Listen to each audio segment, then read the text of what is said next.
Everyone says, if you understand money, you'll eventually build wealth. But what if the system was never designed for you to catch up?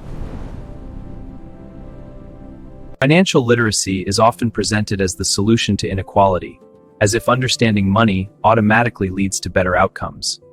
But reality doesn't follow that rule. The idea sounds logical. Learn how money works, make smarter decisions, improve your future. But logic alone doesn't explain outcomes. You budget, you save, you try to invest, and over time, you expect to move forward. But progress isn't guaranteed. In theory, if everyone follows the same principles, the gap between people should shrink. But that's not what we observe.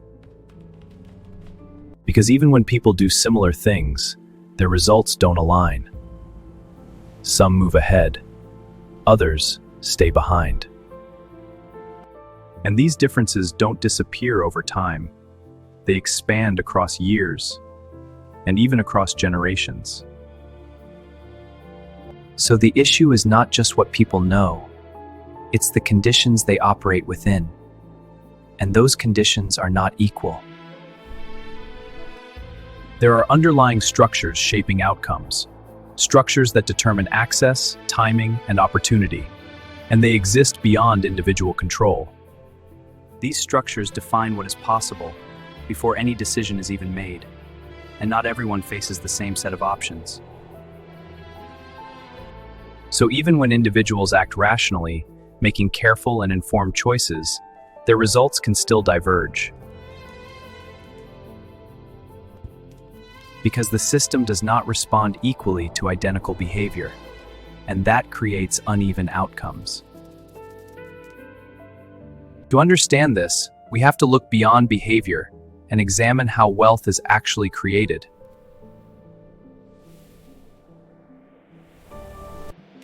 Income is earned through labor. It depends on time and effort, and it grows in a linear way. You work more, you earn more, but only within fixed limits, because time itself is limited. Wealth, however, comes from assets, things that grow, produce returns, and scale, and they operate differently.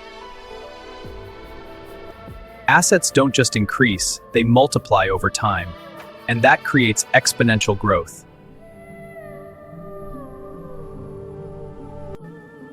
This means growth accelerates, not because of effort, but because of compounding.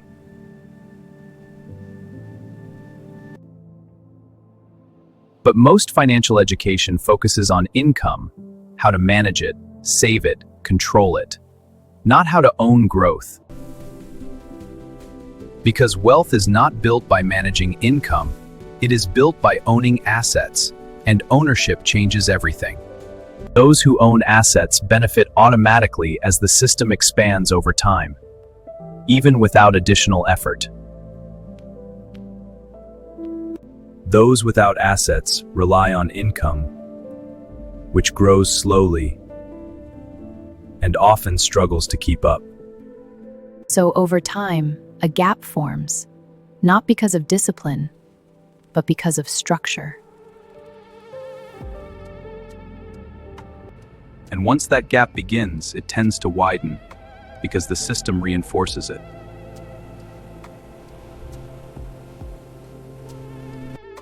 To understand this, we need to examine where people begin, because starting points matter. Wealth accumulation doesn't start from zero, it starts from different positions. And those positions matter. Some people begin with access to capital, which allows them to act earlier and take advantage of opportunities. Others begin with constraints, debt, obligations, or instability, which delay their ability to act. This difference affects risk, because risk is easier to take when failure is survivable. It also affects timing, because some can invest early, while others must wait. And early action matters because it determines exposure to compounding. And compounding favors time. If you enter earlier, your growth builds on itself, and that advantage compounds. If you enter later, your window is smaller, and your options are limited. Access to credit adds another layer because cheaper capital creates leverage, and leverage accelerates growth. Networks matter as well, because opportunities are often distributed through connections, not just through knowledge. And these advantages stack together, independent of how well you understand money, they operate outside of behavior. So outcomes begin to diverge early, not because of decisions, but because of starting conditions. In theory, markets are open, anyone can participate, but reality is more complex. Access is uneven because entry requires capital and not everyone has it.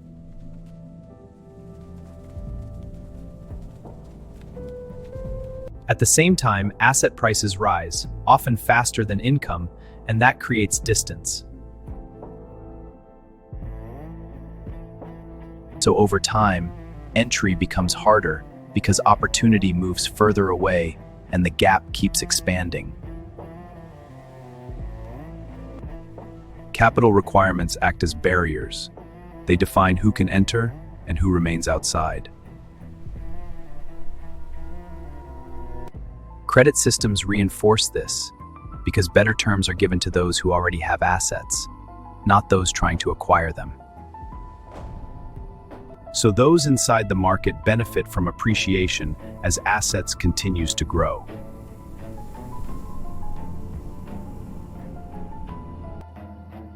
While those outside face increasing difficulty entering as prices continue rising.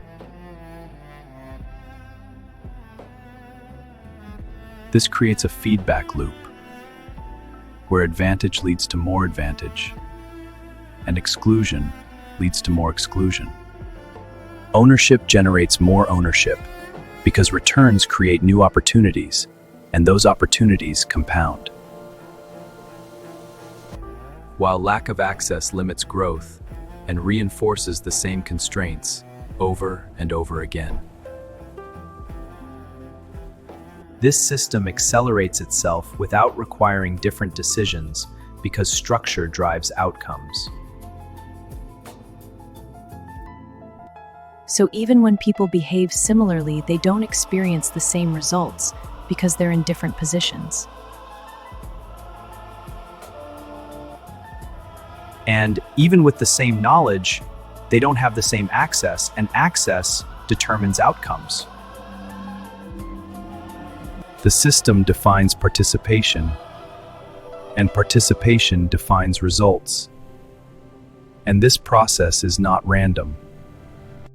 It follows patterns, consistent and repeatable across different groups and generations. And over time, these patterns become more visible as gaps continues to grow. This is because wealth compounds, and compounding depends on time, not just effort.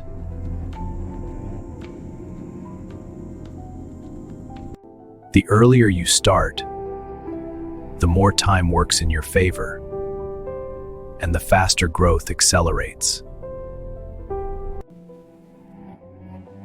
The later you begin, the less time you have, and the harder it becomes to catch up. This creates exponential differences between early and late participation, even with similar effort. And once time is lost, it cannot be recovered, because compounding cannot be reversed. You can increase effort, but you cannot recreate time, and time is the key variable.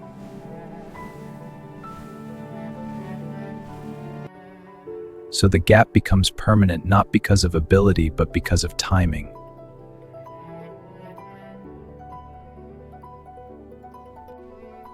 Effort alone cannot close this gap, because effort operates within constraints, and those constraints are not equal.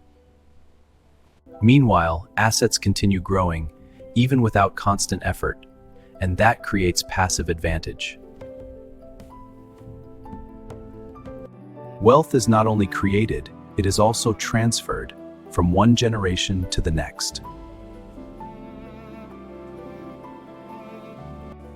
This transfer reduces risk and allows earlier participation, which strengthens compounding. Those without this support must rely entirely on income and start over each time. So inequality persists, not because of individual failure, but because of structural continuity. Financial literacy still matters. It improves decisions and reduces mistakes. But it does not remove barriers. It does not create access, and it does not reset starting points.